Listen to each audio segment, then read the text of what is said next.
let's do the foosball from this weekend, because this was kind of the best weekend of football that we'd seen lined up on the calendar. It started Thursday, Bills-Patriots. It's kind of when we last kicked off with you guys, because we were doing some fun warehouse stuff. Make sure you go check that out, because there's more and more coming out as we're currently in the Blitzball playoffs.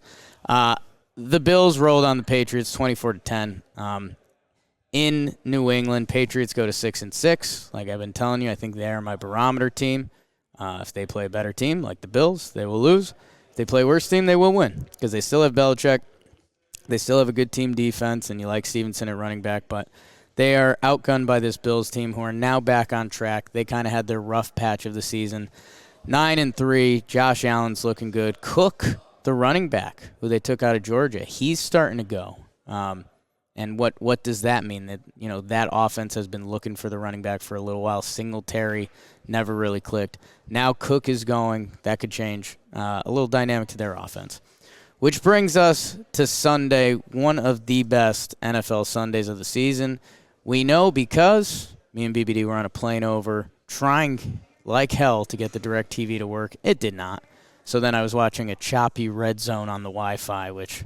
quite the treat. Yeah, and I was watching your choppy red zone from diagonal behind. So, and the guy next to me on the flight, he was a real treat. He really wanted to watch the World Cup. Yeah. So he was playing a similar game. And he was kind of like plain etiquette of kind of stay in your lane. He wasn't about that. I saw him talk to everyone that touched him. He talked to the person in front of him. He talked to me to the side.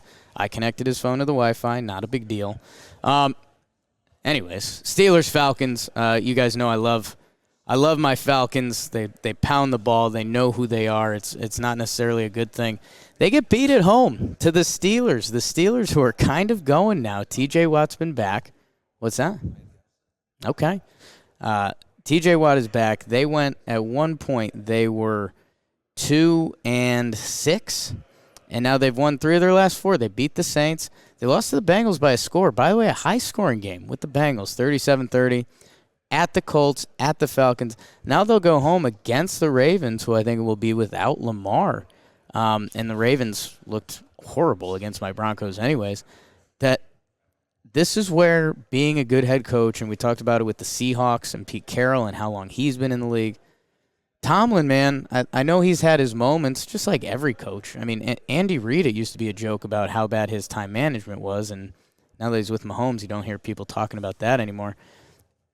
The Pittsburgh Steelers, with Kenny Pickett at quarterback, are starting to win games.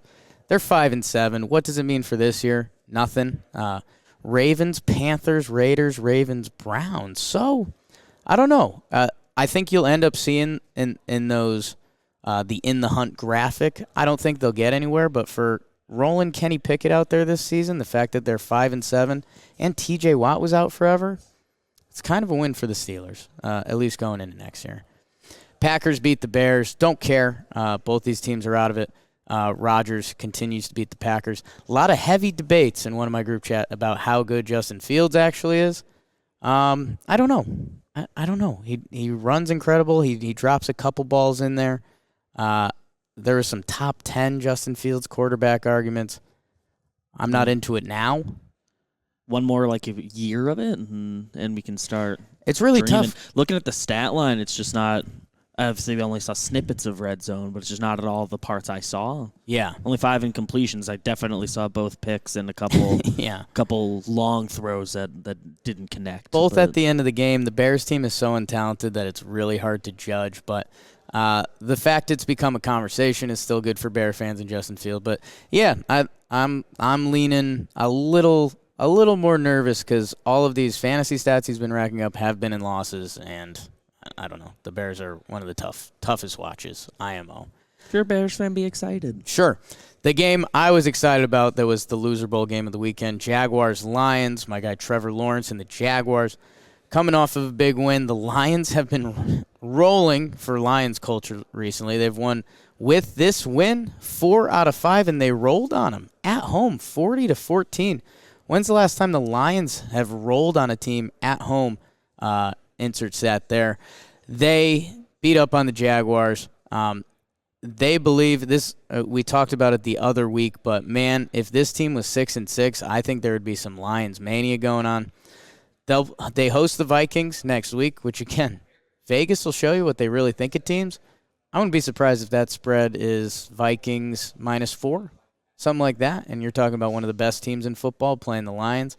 Then they go Jets, Panthers, Bears, Packers. I don't know. I think there's going to be a little bit of Lions juice.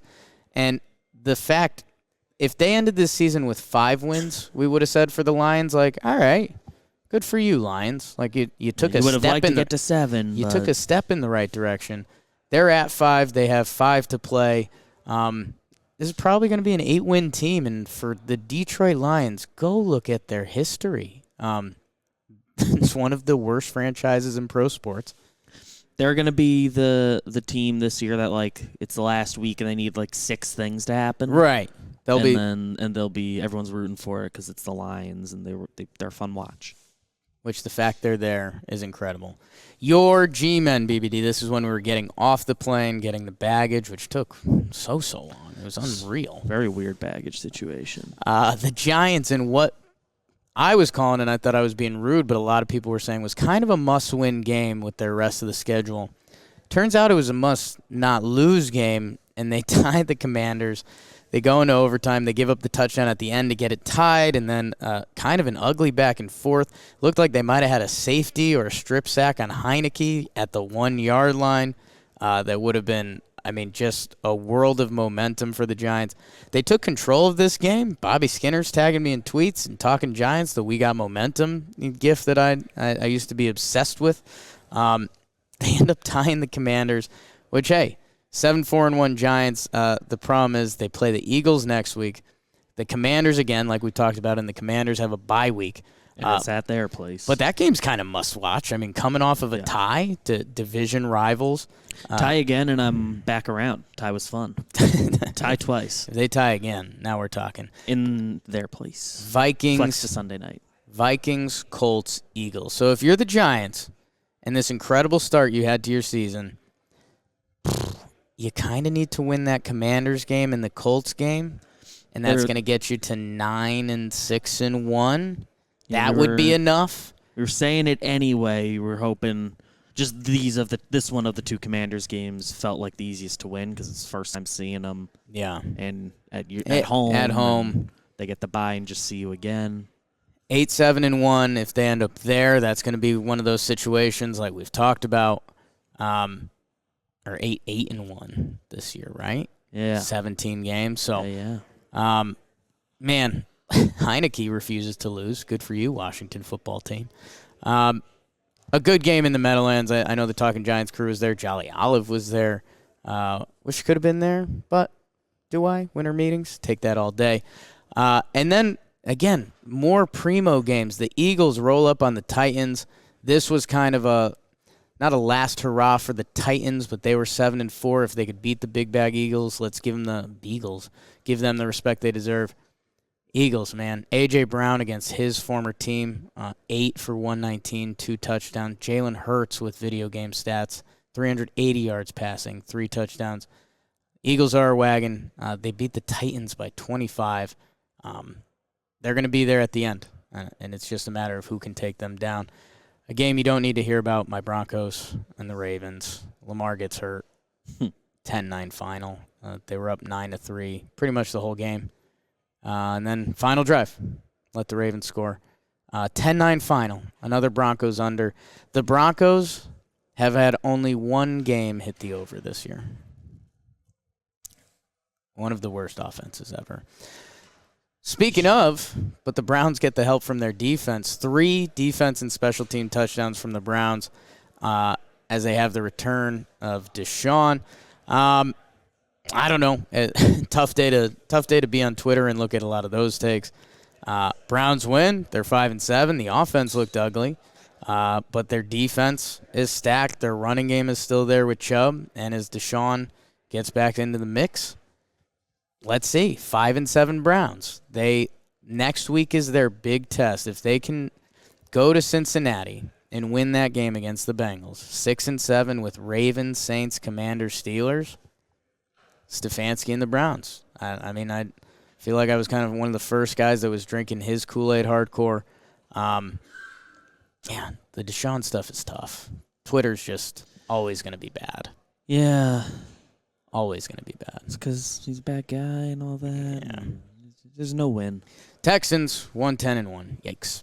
Seahawks rolling the Rams. Rams again. They're yelling out a shell unit of who you would think are on the Rams. They go to 3-9, and the Seahawks are 7-5. Pete Carroll again. Geno Smith kept the receipts. Don't really care about that because with a lot of other teams, I don't think Geno's receipts would have mattered. Pete Carroll has the Seahawks 7-5 in what was supposed to be, one of the toughest divisions in football. They roll, speaking of that division, the 49ers 8-4, 33-17 over the Dolphins. And by the way, Jimmy G goes down, and I think it's for the season. Brock Purdy show comes out. Really tough for him because he was Mr. Irrelevant, the last pick in the draft, which we kind of need to get rid of. That's just a brutal football term. But that's why everyone loves Kyle Shanahan, because Brock Purdy goes 25 of 37 with 2 touchdowns. And they beat the Dolphins, the mighty Dolphins, who are 8-3. I think they're closer to a barometer team than an 8-3 team. San Francisco, who is now full-blown rolling with Brock Purdy. There's some rumors that, will they go after Baker Mayfield, who he just got released from Carolina. I saw people trying to get Jameis cut so he could go there. I think the bigger thing is I don't think the 49ers really care. They've won 5 in a row. The skill positions are gross. Debo was banged up in this game. Didn't really matter. Bucks, Seahawks, Commanders, Raiders, Cardinals. They're going to stay hot. And I don't know. If I told you a lot of other teams around the league had their 7th-round pick coming in to take over the offense for the rest of the season, think they're dead. That's kind of the kudos to Shanahan and what he can do that almost nobody else in the league can. The Bengals beat the Chiefs. Hey. Bengals season was coming, and it's full-blown here. They beat the Chiefs at home. Chiefs dropped to 9-3. Burrow and the boys, they are now winners of 6 of their last 7 after their kind of slow start to the season that they admitted that they were basically going to take.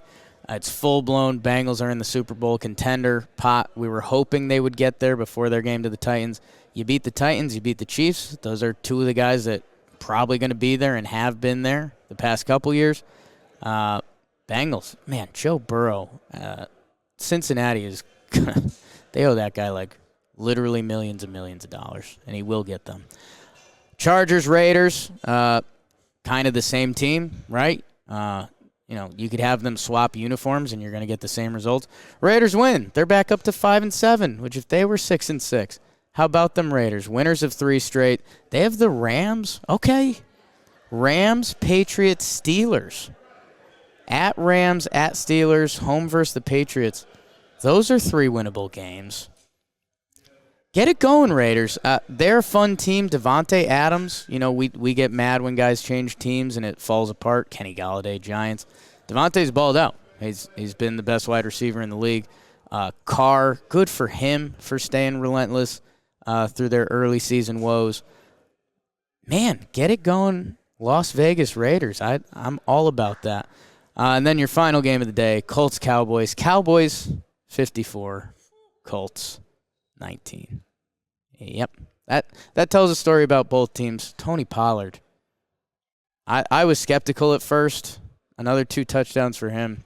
Just watch him. It looks like he's running at a different speed on the field. Cardinals or Panthers on buys. Thank God. All right. That's the football. Thank you, everybody. We will be back probably Wednesday morning. Awesome. Uh-oh. Trey Turner's a Philadelphia Philly. Sheesh. Looks like we're recording. Bye.